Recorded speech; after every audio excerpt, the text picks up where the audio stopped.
Greetings. Welcome to heCast, the official podcast of He Changed It. I am Mike Chisholm, your host, and I am very excited. As always, I always say that I'm very excited, and I am every time I get to do one of these. The gentleman that we are going to talk with today is Dr. Ben Stevens, who is a chiropractor here in the area of British Columbia that we live in, and a man that is full of insight, the man that is full of amazing information, and a leader in many, many ways. But at the end of the day, somebody who has a heart for helping people in massive ways. And we're going to talk a little bit about his viewpoint on where things are with when it comes to health and when it comes to men these days. So Ben, thank you so much for taking time out of your very busy, I know how busy you are. So thank you for taking time out of your extremely busy schedule to talk with us here on heCast.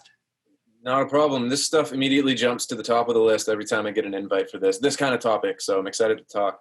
Why is that? Why is it that this stuff jumps to the top of your list when you hear about it? To be completely frank, a big part of it is because realizing that you want to help people, which I think everyone really does deep down inside, realizing you want to help people and getting into a profession that what people would mostly label as helping people, you quickly realize that the easiest way to help people is to show them how to help themselves, and to show them the way more so than to do it for them, and it's kind of an old adage, but there's getting to teach a man how to fish, is something that is important to me. And this topic, men's wellness and men's health, especially emotional and mental health, is something that it's kind of the cornerstone.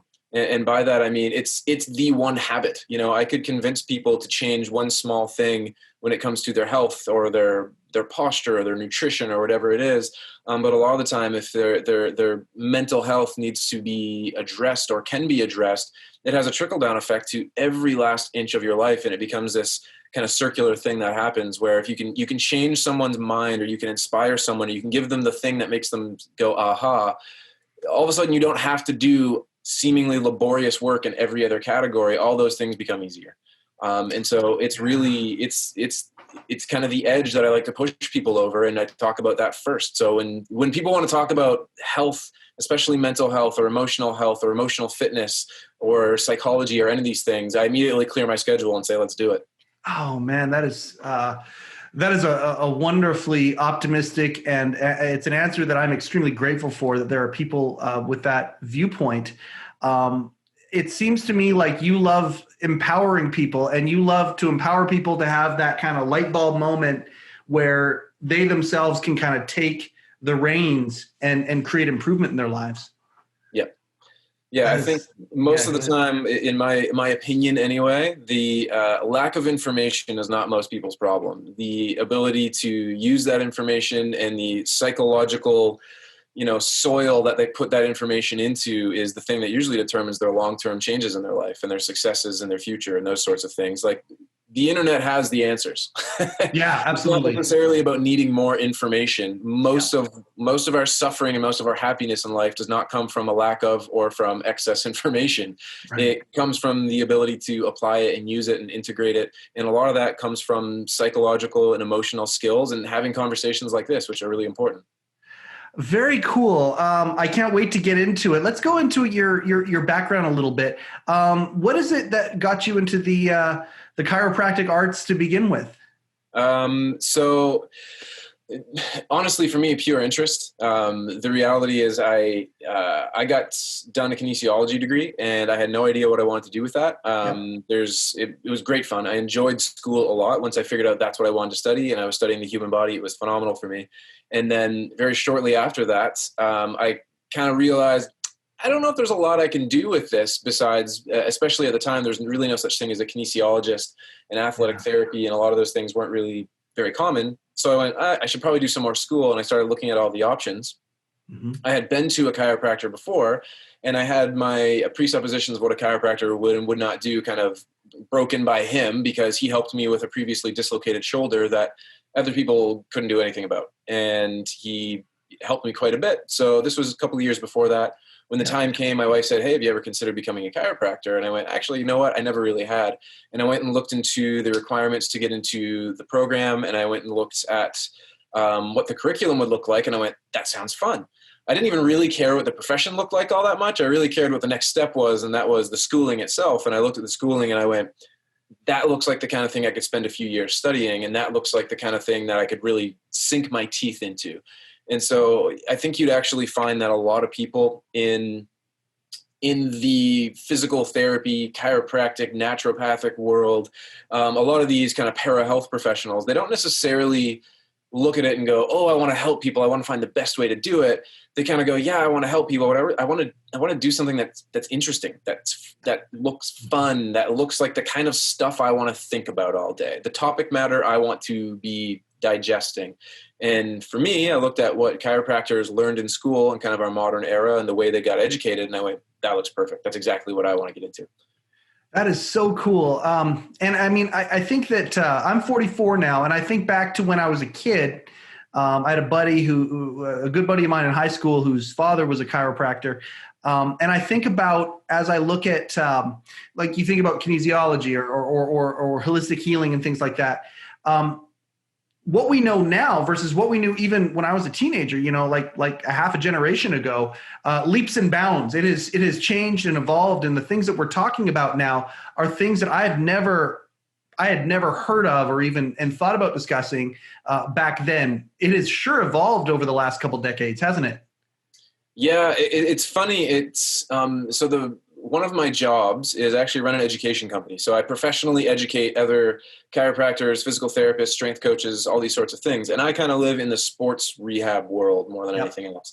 And so at the forefront, the really interesting thing is it's starting to contract again a little bit. And by that, I mean, there was this big expansion and this big push for expansion of knowledge. And it ended up rolling over in every single direction to the point where we actually didn't have enough research and didn't have enough scientific understanding of everything we were doing.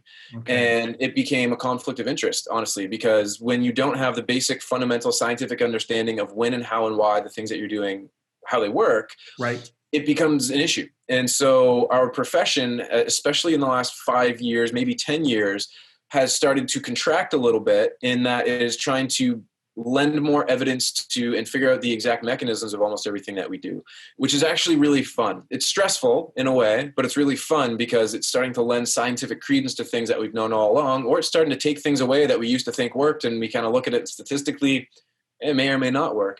And so it's a stressful time, but it's still iterating forward. But instead of expanding and trying to add massive amounts of knowledge in areas that were previously unknown, what we're trying to do is clarify a lot of the things that we feel like we probably know. But we got to make sure we know when they work, how they work, who it's going to work best for, and why. And so a lot of that's the process we're going through as a profession. It creates a little bit of infighting as a result, because there's people that want to just, hold to the same things that we've done in the 60s. And then there's the people that go, onward and upward, forget all that. Let's just move forward and create a new identity. So it's an exciting time to be in the profession. Also kind of a scary time to be in the profession. But, those are great times to be alive. You get to say you lived through it. I appreciate where you're coming from when you say that. And the thing that I love is you've got this passion and giftings for helping people in the, maybe in the sports world or athletics or the physical body in that regard. But when I asked you why you would clear your schedule to do something like this, you went immediately into the emotional side of things. And I think that there's a lot of people who might think those two things are completely separate from each other, but not really the case, is it? No, not even remotely the case. They are more intricately twined than you could ever possibly imagine. So especially in my world, people like to think of them as being completely different, almost like they go to see someone like a chiropractor as a mechanic, and then they go to see someone else as an electrician or something, right? Yep. And the reality is this clarity that my profession is going through, and a lot of health professions are going through, what they're starting to realize, and have been for a long time, it's just becoming more popular now, is that the psychological state and the emotional relationship that you have to your pain that you bring into the problem are a bigger predictor of whether or not that problem gets better than whatever the problem is itself. So whether that's a car accident, a broken bone, a little bit of low back pain, or a headache, the person that you bring to the problem is a bigger predictor of whether or not it's going to go away than the problem is itself. So it's how we view, if it's pain, if it's fear of what the future might hold, if it's any presupposition that we have that we bring into it, if I'm hearing you correctly, is every bit as powerful as the actual injury itself. Oh yeah. Oh, Wow. definitely. And so, and that's not me trying to sound metaphysical about this. This is just what the research shows. Sure. The reality of the whole scenario is that you can now pretty easily predict who's going to get better and who's not if you gave people enough questions. Those questions wouldn't have almost anything to do with their injury. Assuming you kind of ruled out all the really nasty stuff, like, I got my leg chopped off. It's not growing back, very likely. But you rule out all the nasty stuff, and kind of, if you came down to the stuff that a lot of people get, like my back hurts, my shoulders are tight, I have a headache, my jaw hurts, my whatever it might be. If you kind of bring it down to a lot of those overuse and day-to-day things a lot of people deal with, a huge amount of what predicts whether or not they're going to get better is this person's relationship with a whole variety of different things. So we call it the biopsychosocial model. So it's a 3-part model, bio meaning biology. And that's the stuff that everyone kind of assumes. It's like, oh, you have a XY problem. I'm going to give it, A, B solution. And they kind of categorize everything in the bio. But the biopsychosocial model, there's the psychology model of it. And then there's the social model of it. And so someone's parents' relationship with pain and someone's parents' experience of pain has been shown to be genetically and socially passed on to their kids. And that's the kind of thing that you are significantly more likely to have chronic pain in your life if either of your parents had chronic pain. And if both of them did, you are exponentially more likely to get chronic pain in your life from anything. They could have chronic pain from gout. You are just as likely to have more chronic pain from migraines. Right. And a lot of it has to do with your social upbringing and how you relate to the pain and how pain plays a role in your life and the life of the people who influence you. And so it becomes really easy, really quick to kind of be naive to that stuff if you're in the healthcare professions, especially if you're in one of the healthcare professions that you deal with things like post-surgical rehab or you deal with broken bones, because it's so visual, it's so easy to look at it and go, man, this guy blew his ACL, we're going to give him a new ACL, problem fixed. But the reality is even those people, their cognitive mind, not just their mindset, but their history and their relationship and their chemistry as it relates to everything in their body is going to depict how quickly and how completely that person gets better. And that's something that is very hard for us to objectify, very hard for us to put numbers to. So a lot of people just ignore it because you can't fill it in on a form. It's very difficult to do. And that's a revolution that a lot of people are going through in healthcare right now. It's a very strangely scientific revolution where people are starting to get massive amounts of studies and funding done to figure out whether things actually work. But then what we're starting to find almost across the board is that a big predictor of the outcomes is everything that you and I would talk about anyway. The lifestyles, the relationships, the coping mechanisms, all these different things. Those are significantly more important than almost anything else. I don't want to in any way here misspeak. So when I say what I'm about to say, please make sure that you understand I'm coming from a place of respect and with good intentions. I have always put kind of in my mind, I've always put the chiropractic idea in the holistic healing category in my head. That's just how I've categorized it. I hope that's okay. That comes out okay when I say that. I say it with all due respect. One of the things that I love about the holistic healing concept and industry in that regard is I believe it's counterculture in a good way. I believe that many times our medical system, as the advancements that we've seen, tremendous, all of those things, has a fundamental flaw in my mind, and that is that it focuses on the symptom many times, as opposed to going back to the root issue as to what that may be. It sounds to me like, and I don't know if you agree or disagree with that, and you can say that in a second, but it sounds to me like even with something as, okay, I broke my finger, the idea of actually going in and saying, okay, well, where's the psycho or the social part of healing as that finger heals is every bit as important as the cast or the splint that's put on that finger. Yeah. And it's not even necessarily that it's in every single case and every single person, it needs to be overtly addressed. Sure. In a lot of people, in probably most people, it's kind of a box that needs to be checked. Like, do they have the appropriate coping mechanisms, social support, and, emotional status for this to be fine?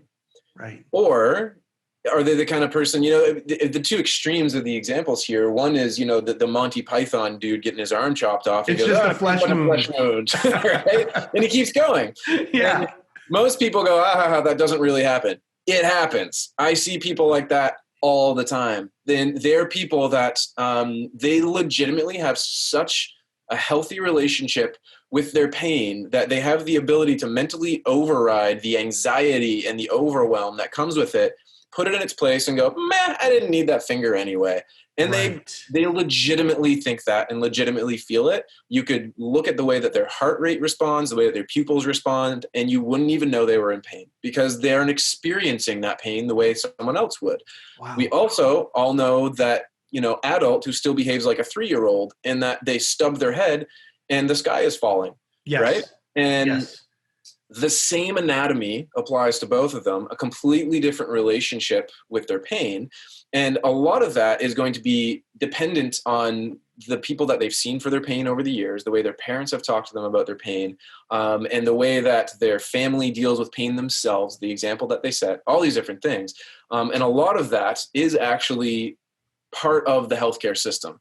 Even in some people, it's not. Like in my family, we just didn't interact with the healthcare system that much because my mom is a tis but a flesh wound type. You know, it was no blood, no puke, you're going to school. That was it. Yeah. She was that kind of mom. And it wasn't because, you know, she was abusive about it. It was just, she just not belittling, but she just didn't see it as an issue. It was kind of like, whatever. You have a gigantic bruise or a welt on your head. You're going to school anyway. Yeah. But the reality is when people come to see someone like me or when people go to see their medical doctor, one of the things that we don't tend to overtly recognize is that I am part of that story and I am a big part of this person's story. Because when it comes to people's relationships with their mental health or their physical health, it's an accumulation of the little things day over day, but then there's these traumas that show up and there are these events that show up. Yes. And those are the events we ask for about on our intake forms. Those are the events that people remember. If they say, have you been healthy most of your life? They don't think, well, you know, I've been alive approximately, I don't know, maybe 20,000 days in my life. And on average, I give myself a 7 out of 10 on most days. They think back to events because people tend to define themselves a little bit more by whether or not they've had big good or big bad events in their health, either emotional or physical. And a lot of the time when people come to see someone like me, what they get is someone feeding into their inadequacies and feeding into their fears and feeding into all these problems. And that is generally very bad in the medical world, where they either get belittled in that it's like, they get the sense of like, I'm just bothering this doctor. He doesn't want to see me. I'm not a cool enough case, or he thinks I'm making it up, or he thinks it's not that bad when I'm really suffering. Or they get the exact opposite and they get someone that's going to either throw blame at them or said you should have come sooner, or they're going to make them feel bad about it. And there's not that many really good healthcare practitioners that when someone comes in, that practitioner is overtly trying to address that person's mental state by only using specific words that are empowering and that are healing in some way, shape, or form. And in my professional opinion, because my sister is a medical doctor, so we've got the whole thing in the family. My wife's side of the family has a lot of medicine in it as well. Yep. It has nothing to do with the profession, if I'm being honest. It has almost nothing to do with the profession. Chiropractors, by definition, in my opinion anyway, they're like the punk rockers of medicine. And by that, I mean, they like to revolt. They like to throw a hissy fit. They love to do things differently. And I like that. I was a punk rock kid myself, and I was listening to it a few hours ago while I work out. Yeah. I like that about chiropractors, and that they're a little bit anti-establishment in a lot of ways. But with that being said, there's now a larger rising of medical doctors and the medical professions that have the same thing. And there's a large part of the kind of alternative healing mechanisms and people that are starting to try to become significantly more like medicine. So what you probably find year over year is that they're narrowing in, because the science is saying the same thing. Everyone's got access to the same research. The science is saying the same things. And the people who are really divergent, it's really based on their personalities, really based on who they are. I mean, I know medical doctors who are friggin' kooky, man. Like, just the stuff that their clients will come and tell me, I go, man, like, I'm a freaking chiropractor and I've never heard something so out to lunch. Right. Wow. And then there's other people, there's chiropractors that it's just like, they practically are medical doctors. They don't really address any of the stuff that makes chiropractic a valuable profession. And so year over year, I think it all becomes one kind of big, exciting, muddy, sloppy mess of, it really depends on the person that you go see. I know extremely empowering medical doctors, and I know vulnerability inducing chiropractors, and I know people in both categories the other way around. And so it depends more on the person than the profession, in my opinion. No, that makes a metric shit ton of sense. I feel the same. I feel the exact same way. You don't even generalizing because of a profession or whatnot can get you into some really closed-minded behaviors. I want to go back to something that you talked about earlier, and I want to apply it to men a little bit. You talked a lot about the idea that that attitude of just tough it out. I'm the guy when I get the flu. I was blessed with a very, very good immune system. So when I get the flu, which is like once every couple of years kind of a thing, and I feel like I'm at death's door, I actually feel like I'm at death's door, and I say to my wife, look, I think this might be it. I'm just so unaccustomed to not feel like I always feel good. And so when I don't feel good, it's like, oh man, something must be terribly wrong. I'm that guy. But I know a lot of guys who are exactly what you're describing. And I don't know how much of it is because we have been taught, hey, show no weakness, just grin and bear it, just power through, don't even mention this, and the idea of being physically vulnerable is something that is almost goes hand in hand sometimes with being emotionally vulnerable. We just don't want to do it sometimes. I couldn't agree more. I mean, I have, a lot of thoughts on that. And especially because a big part of my job is people walk in my door and they have all this, I'm not going to call it baggage because some of it's good. Some of it, people come with resources. Whether those resources are good for them or bad for them, I don't know. I don't know. If I just stop you for a second, reframing the word baggage with resources. Yeah. And I don't know if you can do that in every instance, but the idea, like when I think about baggage that I bring to things, like, oh shit, I'm bringing all this baggage with me. That's a negative connotation. But the idea of resources, good or bad, that comes with me. It's the sum of experience, and that's what I'm bringing with me too. I love the idea of reframing that. That is a profound thing right there. I don't know if that's that's good because I just made it up right now. I love that. Yeah, and you know what? That was an intentional reframing on my behalf, just on the fly here right now, and I do that all the time. Nice. If I catch myself saying something that I feel comes with an automatic negative connotation, I always try to look for a reframe in some way that'll make it not even necessarily positive, but neutral, right? Because I think, one of the ways that we're wired is to automatically categorize things as threatening or non-threatening, good or bad, positive or negative, left or right. And the reality is a lot of things, I'm not a stoic. I enjoy my emotions quite a bit. Yeah. But I think that the constant need to classify things is a way that we get through the world more quickly and easily without having to put as much mental fortitude and effort into things. And that's good. But I think when you take things like your history and call them baggage, it's damaging. And I think when you take a lot of your past, things that would inherently and obviously seem bad to you, and you kind of throw the baby out with the bathwater, so to speak. Yeah. The reality is you're missing a lot of sweet little babies. And absolutely, I want to make sure that when I'm talking with the vast majority of people, I don't just ask them about the bad in their life, and I don't try to reframe everything that's bad to be good, but I want to make sure that I'm not automatically assuming something is bad.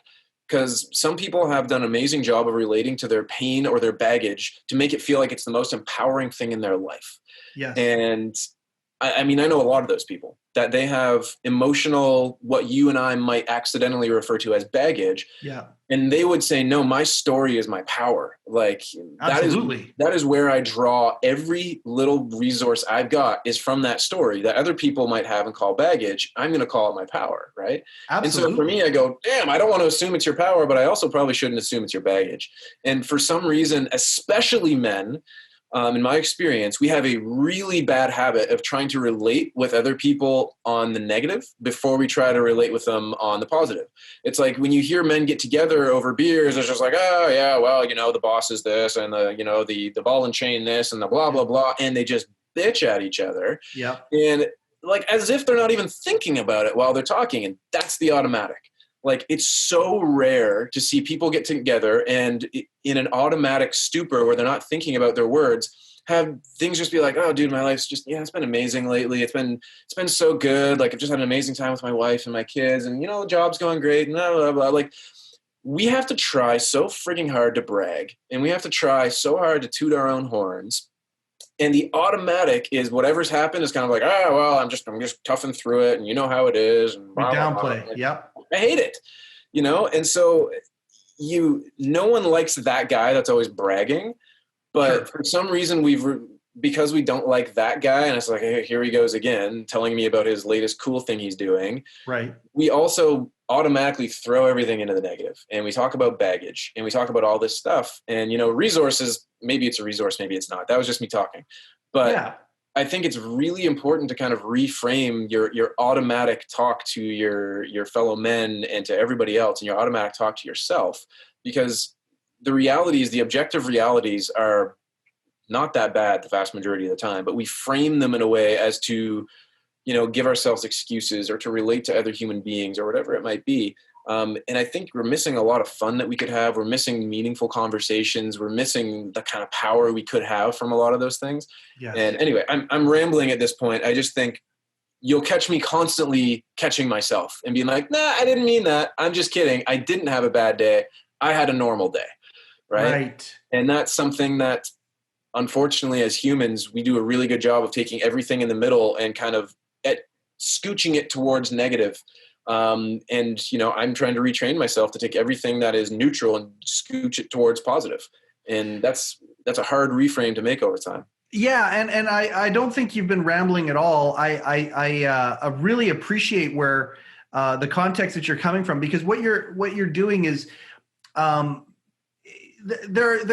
been hearing things lately in the personal development world coming out about toxic positivity, and the idea of there being no substance, and it's almost like the idea that it's denial. You're just denying the negative that's happening. You're just putting on a happy face, and you're just putting on this plastic thing. That's not what you're saying. What you're saying is accept what's happened, but don't necessarily throw it into and it's subconscious pathways. It's all of these things. It's retraining yourself from some of the memories that we might have that might have been from trauma, like you said, or genetic dispositions. It's really at the end of the day, what it seems to me that you're talking about is a hyper presentness and a real mindfulness of what you're being present about, and deciding where you're going to take that truth and what direction you're going to go into. Am I hearing you right? Yeah, very much. It's exhausting. That's what it is, and I'm one of those people that when you were like, oh, I'm not going to do much of a preamble today, I want to get this all recorded, I was like, oh, thank God. Because I hate small talk, with a passion. And I think a lot of people would say that, but I feel like my face is melting. And a lot of that is because you're great at a party, are you? Oh, I literally don't go to parties ever. I'm not exaggerating when I said I've gone to 2 parties in the last 10 years, and both times I left with my wife in the car, half enraged, half depressed. And I remember both times looking at her and saying, I'm never doing that again. Right. And this was positive experience parties, the kind of parties that extroverts really enjoy. Yes. And I walked out of there going angry. For one, angry that this is what humans talk about when they get a little bit of alcohol in them. And it wasn't people weren't even misbehaving. It's just all they did was stand around and bitch about their jobs and talk about politics and complain about having kids doesn't allow them to sleep as much. And I'm I hated it. It just felt like poison to me. And then the second time we went back was me trying to be all right, Ben, you're just being a dick, you're being completely antisocial. Try this again. Get back up on the horse. Later, and I was just like, oh, why did I do that? Because I hated it again. And I hate small talk so much, like so very much. And that's Yeah. the epitome of one of the reasons I love doing podcasts and I love one-on-one conversations. And I love this kind of stuff because it's an opportunity for both people to be so insanely genuine and so insanely vulnerable. And I'm completely present. And it's so much better because this hyper presence allows me to not worry about 5 other people in the room when I say something, them being like, oh, well, I have an interjection, or worrying about them judging me like everybody does. And this hyper presence and hearing the words that are coming out of your mouth is so difficult to do in a crowd. And it's so difficult to do in a wide open setting. And yet it's one of the reasons I love this kind of stuff, because this is where we do it. And a crowd's still going to see it, and they're still going to get something from it, and they're still going to hear it. But I don't have 20 people in the room trying to give me their opinion at the same time, right? Yeah. It allows me and you to connect, and allows us to really talk, and it allows me to kind of bring that hyper presence where I can catch myself and go, no, not baggage, resource, right? Right. Because I honestly, it's exhausting to do that with a whole bunch of people in the room at the same time, and I just won't do it anymore. I feel you. It's one of those things where I get frustrated because sometimes I bring a genuineness or a vulnerability to a situation where it's not received well on the other side. Like I'll give you the example that always comes to mind is, hey man, you good? Right? Or how you doing? Right? I mean, 9 times out of 10, maybe 9.9 times out of 10, they just want me to say I'm good, man. Yeah, that's what they want. And that's the social cues. Whereas if I'm not doing good, like a few weeks ago, I had one of the shittiest weeks I've had in I don't know, years. Okay, we had a family member who kind of went off the rails and threw a whole bunch of stuff out there, which I was extremely hurt by. And that week, as I was still trudging through the everyday shit that comes in life, I was asked, how am I doing? Probably 30, 40 times. And I try and be authentic when I say these things. And so I was just like, oh, I'm okay. And most people just would hear that and go, okay, yeah, COVID or everything else that's going on. But that's really it. Like, most people do not care when they ask, how you doing? They don't want to know the answer. And most of us don't really want to tell them. And to me, that's a small little symptom of the problem that you are talking about when it comes to this vulnerability. Yeah, it's why I don't ask. I just don't. And that's the reality. And the funny thing is, the people who know me the best, the people that are in my inner circle, they all know me as an extremely caring person. And they all know me as an overtly detail-oriented, people-oriented person. And the open people book as well, I would assume. Say what? An open book as well, as I would. Yeah. I have I do not struggle at all with being genuine or vulnerable, and that's in practice. But it is not a problem at all for me.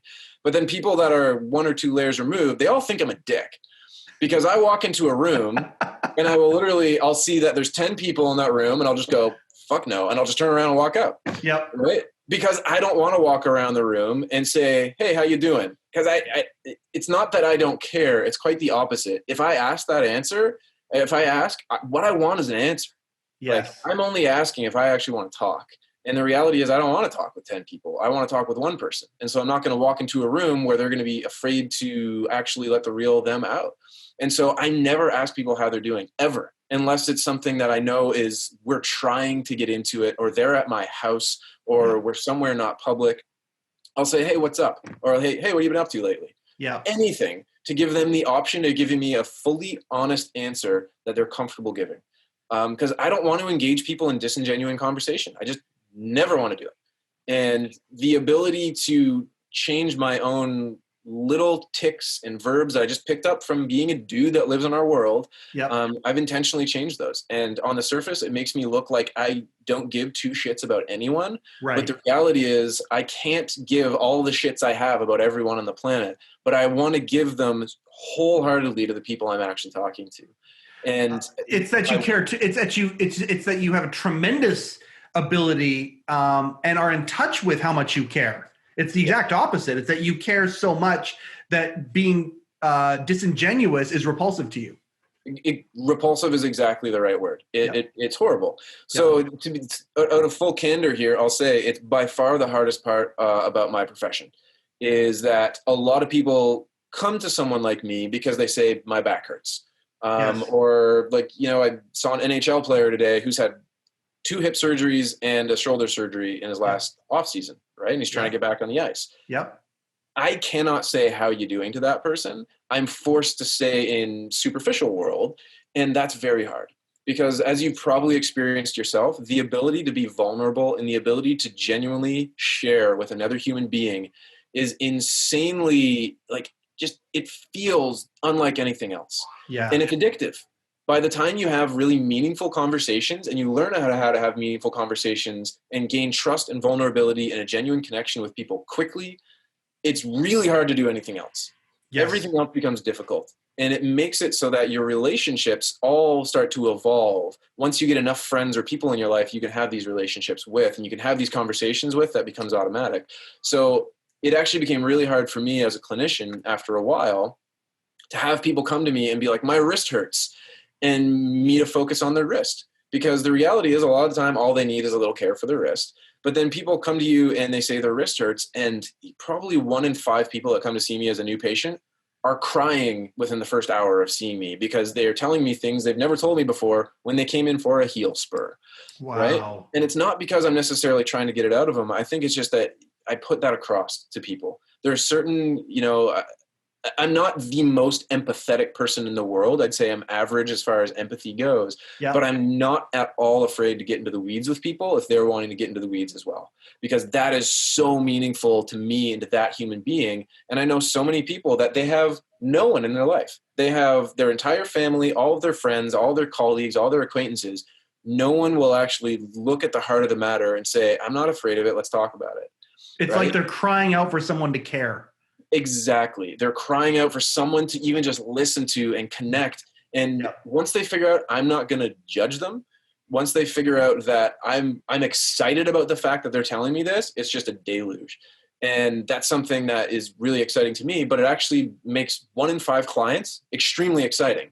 It makes 4 out of 5 clients horrible because I really want to help them with their thing.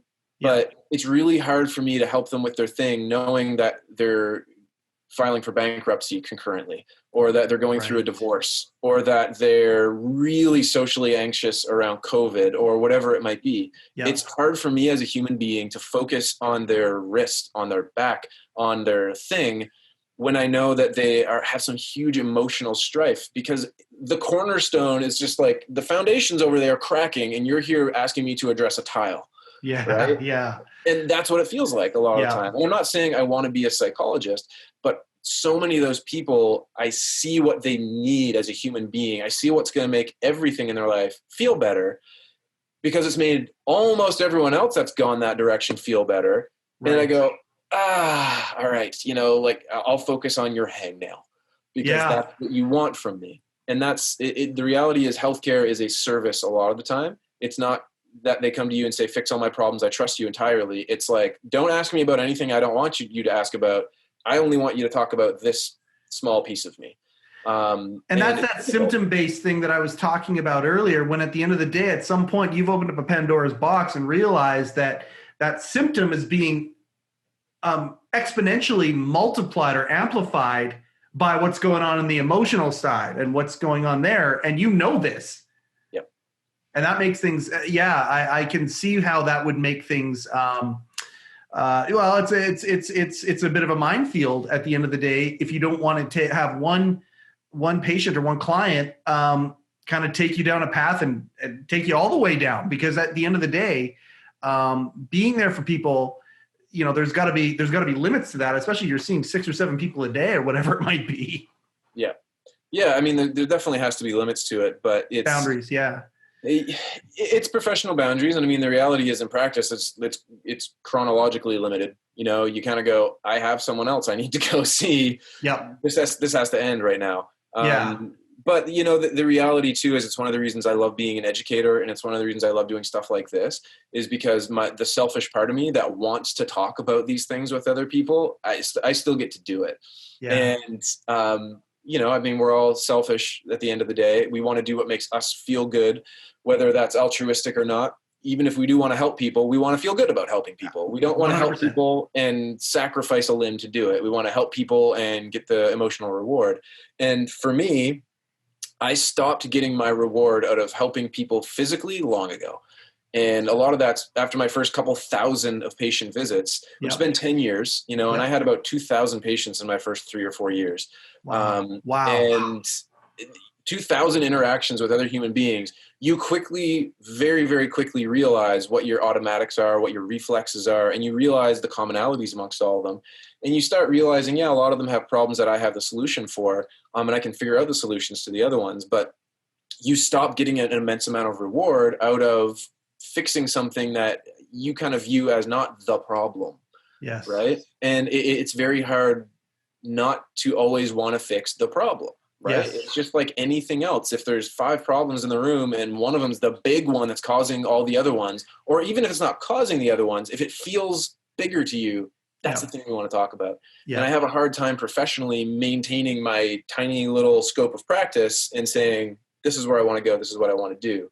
Because I see someone coming in who, so I'll give you a short example. Sure. I had a transgender man come in about 6 months ago, scared shitless that I was going to judge him. Just so scared, referred to me by someone who knew that I wouldn't, but so scared.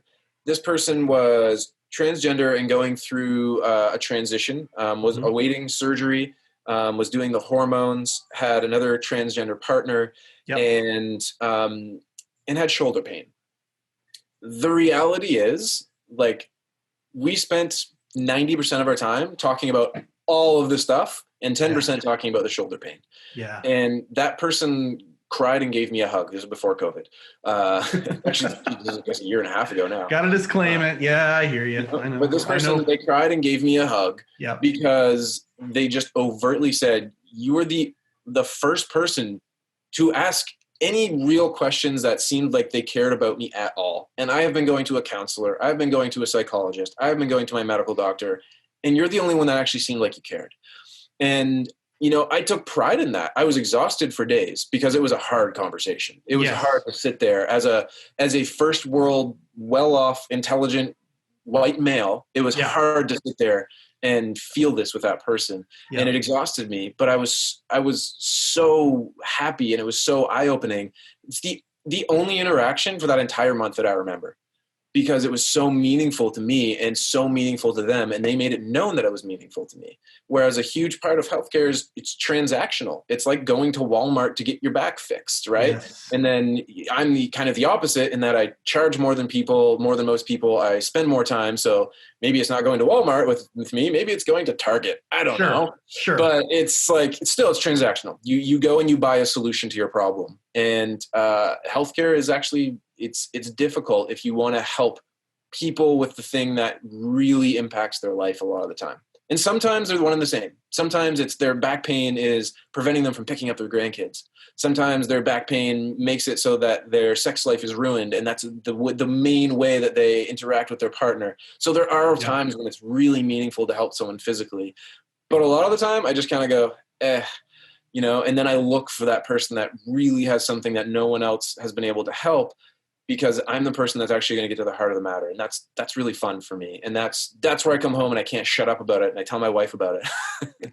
I can identify with that. I'm in the financial business, and I have many clients who, at the end of the day, it's not about the financial product that we put them in. It's the reason that we do it, the outcome, whether or not it's going to get them out of debt, and they're going to feel so much better when they do, or it's going to be the outcome of the whole thing. And it's the overarching thing. It has nothing to do with the product itself. The last podcast that we did was with an authenticity coach, talking about the idea of vulnerability. And the question I asked was, is it easier for, especially men? I think about men who vulnerability sometimes is a little bit more of a difficult place to get to for various reasons.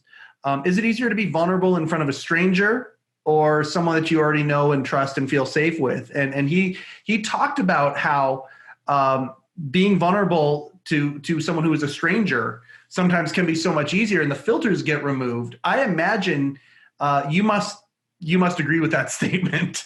Yeah. Oh yeah. I mean, for me, it's been so long that I've worked personally on my own life on vulnerability, and I kind of got addicted to it that there's no difference. Like there's almost no difference between how I talk to my wife and everybody else. There's like a 5% of my thought matter that I reserve for her. Right. And a lot of that's just, it's a safe space. We've been together forever. And well, you also care about what you say before you say it, though, too. It's not like you go full double barrels without any filters at all about any consideration for the person. Yeah. You also are, there's a yin to that yang, right? Oh, yeah, there completely is. But for the other end being that I don't have a problem being vulnerable with other people at all. I think that for the most people encourages a lot of strangers to be very vulnerable with me. Is that, and I have to be careful how vulnerable I am because I'm a professional, so I can't just tell them my life story when they're there to tell me theirs. Yes. But it takes 5 minutes or less with most people for them to understand that I want the real story, because like I'm not interested in all this stuff that you tell other healthcare practitioners. I'm interested in helping you as a human being. And I don't care what the shit is that you've done or been involved in or beat yourself up over. I'm here and I want to help, and that's what we're doing today. And it doesn't take long to build that in with people. And so I get that a lot. And I realized, as you said, and apparently your previous guest did, a lot of people are actually game to do that with a stranger, and they're game to do it in a healthcare office where they know I'm not going to go and tell anyone about it. Right? Oh yeah, there's that. And they know that I'm not going to go say, "Oh, I saw Glenn the other day, and he told me this," shit. Because I can't. I legally can't, and I never would anyway. But I can't, and so that comes out a lot in my office. And I've had lots of people say that to me, like I can't talk about this anywhere else. Yeah. And it's especially hard if it's relationship based. If it's their parent or their significant other, they feel like they cannot talk about it at home. That's when life gets really hard for a lot of people. And they come to me and they literally just are like, just pick something to work on. I just got to tell you my stories. Yeah. Oh, yes. That's one of the reasons why I think I don't know if at the time of this broadcast as it goes out, if the anonymous toggle is going to be complete when it comes to he changed it. But the idea is once he changed it gets to where it needs to get to with all the features added to it and all of that, that anonymous toggle is really important.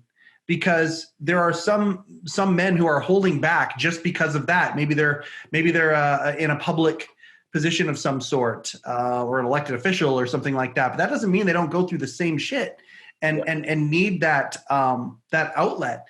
And so the anonymous portion of he changes is extremely important for that reason. I knew this was going to go fast, and it is, but I don't want to get out of this podcast without talking a little bit about body image, because I know you've got some really one of the pain points that was discovered when the research and discovery was being done for He Changed It that men have is body image. In fact, it was one of the highest ones. Yep. And also with that is men keep that silent. They keep it to themselves when it comes to the idea of body image and it being such a pain point. I know you have a lot to say on this. And we're probably going to have to wait for a big torrent of that for part 2. But can we kind of talk a little bit about when I say that one of the number one things, pain points that we have as men is body image? That doesn't surprise you, does it? No, not at all. No. Yeah, I mean, it doesn't surprise me because I've lived a big part of that. And so if you take what most men have as a body image, and you amplify that 10 times, what you get is the fitness industry. And that's where I grew up, was in sports and fitness, right? So the average person walking into a gym that looks extremely healthy otherwise, meaning they have a kind of good athletic looking build. They're not fat. They're not looking like they're going to keel over because they're so skinny, just looking average and look healthy. You walk into a gym full of people who look like they belong on fitness magazines, and you feel like a lesser human being because of you take that and you amplify it, right? So like what a clinically obese person feels walking into almost any gathering space, a healthy and fit person feels walking into a gym sometimes. And so that's the realm that I grew up in. And you get this ongoing and ever exponentially growing feeling of more. And you need bigger muscles, better skin, whatever, depends who you are, lower body fat, need to look better, be stronger, be whatever it is. And females definitely have this, but with males, they don't talk about it. They just try to become more alpha. They just try to swallow it and try to pretend that it's not a thing that dudes suffer with, and it's not a thing that dudes talk about. And it is so bad. It is just so bad. Yeah. And anyway, it doesn't surprise me at all, because I've lived there, and I've had to do a lot of work on myself to overcome that and to care more about my health than I do about my image. But it is not an easy struggle to kind of get out of once you get into it. It's almost a rat race, right? In that there's no number, there's no visual, there's no picture that's ever going to be enough until you have a healthy relationship with it. It's just like if you serve money as your God.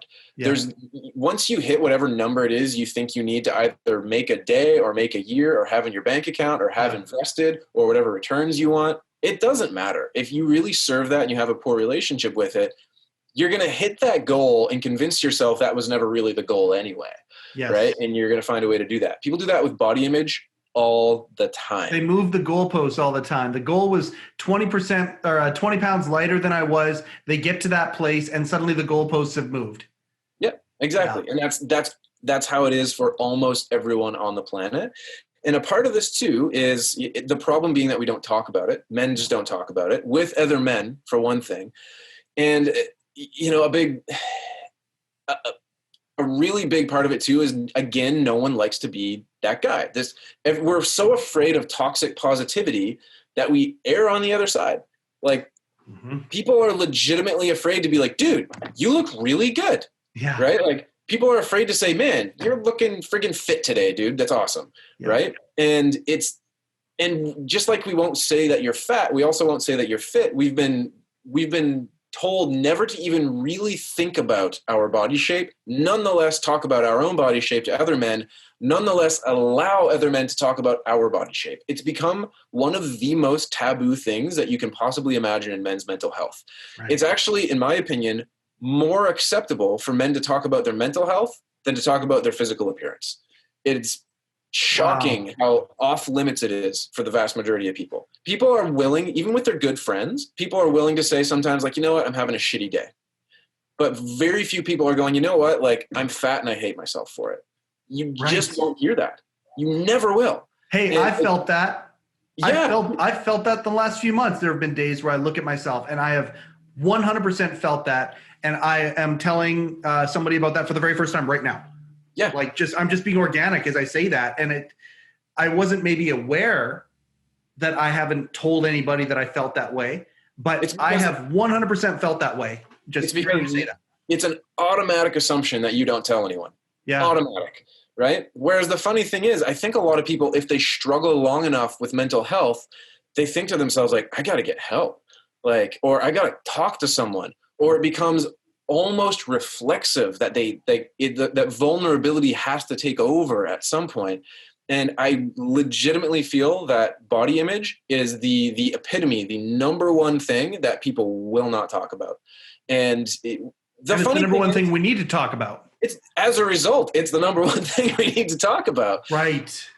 And it's amazing to me because most people that, at least that I've talked about it with, would say the exact same as you. Like, oh yeah, I felt that way. And now that you mention it, I've never said it to anyone. Yeah. And these are even people that would consider themselves very, very open and very genuine and very, have easy access to a vulnerability lever, right? 100%. That's how I would also echo that last part as well. I'm that guy for the most part as well. So yeah, you made me think about myself today in that regard too. So I appreciate that.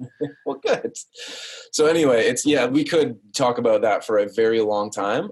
But one of the things that people need to start with that is they need to be, for one thing, need to start talking about themselves first, because people don't like, even if it's a good friend, it's shocking to me how you could have a friend for 20 years and you will have never made one single comment on anything about their physical appearance. And the second you do, it's friends off, or all of a sudden that relationship has hit a fork in the road and it's changed. The dynamic shifts. Yeah, that's the dynamic has shifted instantly.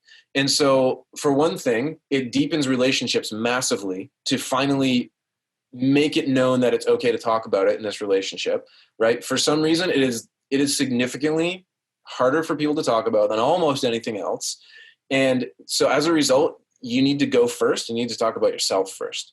And by that, I mean, share your struggles and ask for comment. It is the most anxiety-inducing thing you could possibly do. Right. But talking to a friend of yours and even just saying like, I feel like I've been getting fat lately. Be honest with me, have you noticed? Right? For one thing, they're going to look like a deer caught in headlights, but even just getting in the practice of talking to other men and anyone in your life and encouraging them to be able to talk about this, it's amazing how it feels like the last elephant in the room has finally disappeared after you talk about that with a lot of things. And for some reason, the physical body with men is like, it's not even at the point where it's even joked about in media yet, which is hilarious to me. Like even female image is joked about in media all the time as kind of like a ha ha ha, this used to be a thing, but we're trying to get past it. Ha ha ha. Does not happen with men's physical image. No, it doesn't. Like I can't think of one example I've seen in a movie or a TV show that has had a passive, either sarcastic or snarky remark about a man's fitness that came from another man that was a face-to-face confrontation. Like it's still so taboo. Yeah. And we'll get there. But to me, it's just like I was talking about with my clients when they have all this stuff they come to me and talk about, and there's the one thing. And I just want to talk about the one thing. I feel like physical appearance with men and physical fitness and their relation and dissolution is something that is so important to talk about. Like, you need to talk about that probably before you talk about anything else. God damn, I'm excited about this because as you say that, I'm like, hey, this is the shit that we're talking. Like, this is the shit we're trying to get out there. We're wanting to talk about vulnerability. We're wanting to talk about we're wanting to break through these things and get to a place where people can talk about it. Kind of like what you're saying, if you can be that friend that is kind of the leader and you start the process. That's exactly what he is trying to do right now is this. And I'm glad that we're talking about it now. We're going to keep talking about it moving forward. These are the types of things that we are going to try and bring these things to light to let people know that they're not in it alone. I think men many times think that they're the only ones who feel a certain way, when in reality, most of us are just living in our own silos and we're not saying shit to each other about it, but we've got so much in common.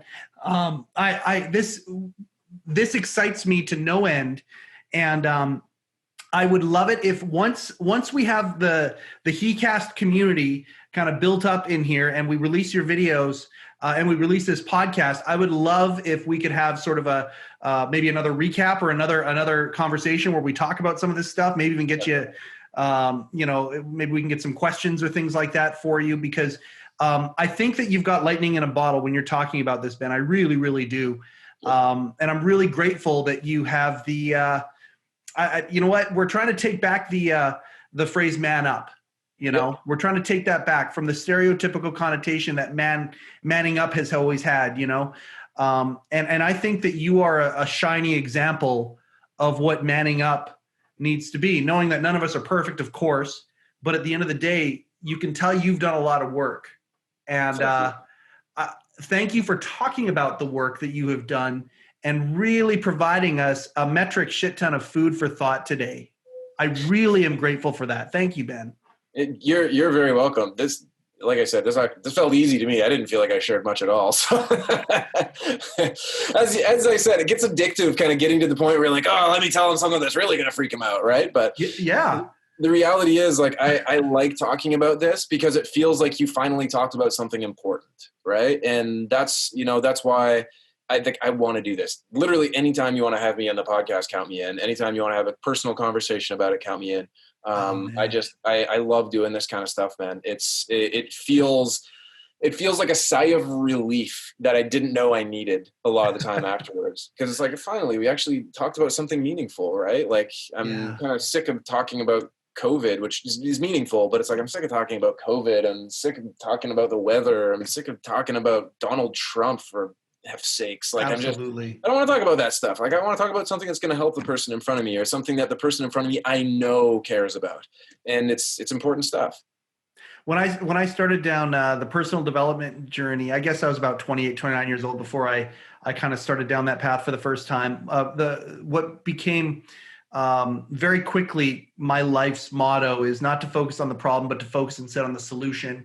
Anytime I talk to somebody who is hyper focused on solution, is something that gets my excitement up. I've gotten goosebumps 2 or 3 times listening to you during this podcast.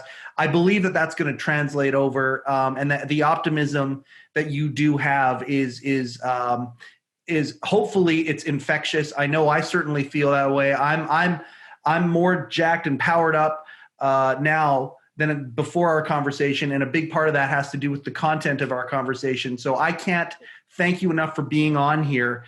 And yes, there will be more parts to this, and we'll go forth from there. That sounds good. Deal? Definite deal. My man. Ben Stevens, thank you so much for spending time with us here on heCast today. We went a little bit longer than we normally do. Hey man, I love that. I love when that happens because it's all organic. We don't edit this podcast very much. We like to be the conversation fully formed, and so we can all hear it together. Thank you very much for being part of the He Changed It community and for being part of heCast. We just thank you all for tuning in, whether you're downloading, whether you're checking out the videos in the app or on our YouTube or our Vimeo. Thank you so much for everything. We appreciate the subscribe. Share this out. At the end of the day, there's a lot of guys who need to hear this kind of stuff and who need to talk about this kind of stuff. And we're really jacked to bring this to the world. So for heCast, the official podcast of He Changed It, my name is Mike Chisholm. Thank you very much. We'll see you next time.